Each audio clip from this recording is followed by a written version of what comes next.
A Chicago police officer is out of the hospital after he and a burglary suspect were shot in an exchange of gunfire in the city's Gold Coast. It happened at the Prada store early this morning.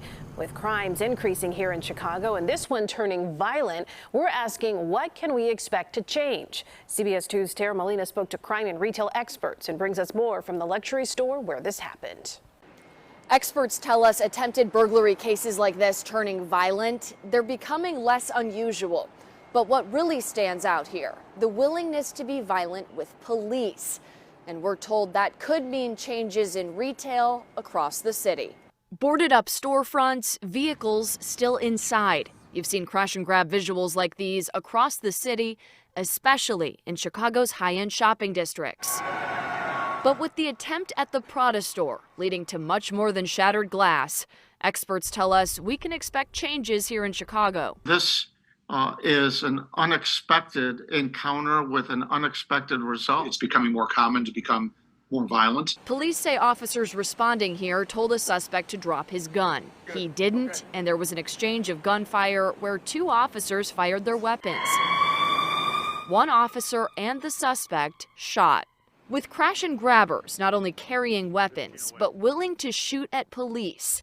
He says this will likely be a focus for retailers across Chicago, who've brought in armed security guards as a response to the robbery and burglary problem. Somebody willing to shoot at the police is most certainly willing to shoot a civilian.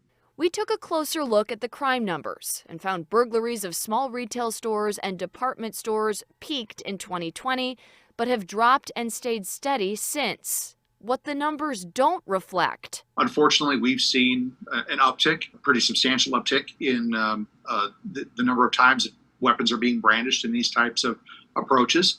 The violence we saw this morning and more consistent use of weapons in crimes like these, one of the reasons both say there needs to be a focus on prosecuting the people behind these crimes when they're arrested. All of it should be treated to the extent of the law. There shouldn't be plea deals. There shouldn't be turnaround releases. This needs to be dealt with aggressively and appropriately. If word is out that these kinds of crimes are going to eventuate in a prison sentence, that might have a deterrent effect on the would-be perpetrator. Police have confirmed they're still looking for suspects and vehicles used here. If we hear back from the state's attorney's office on our questions on prosecution and the call for more, we will update this story online. Reporting in the city's Gold Coast, I'm Tara Molina, CBS 2 News.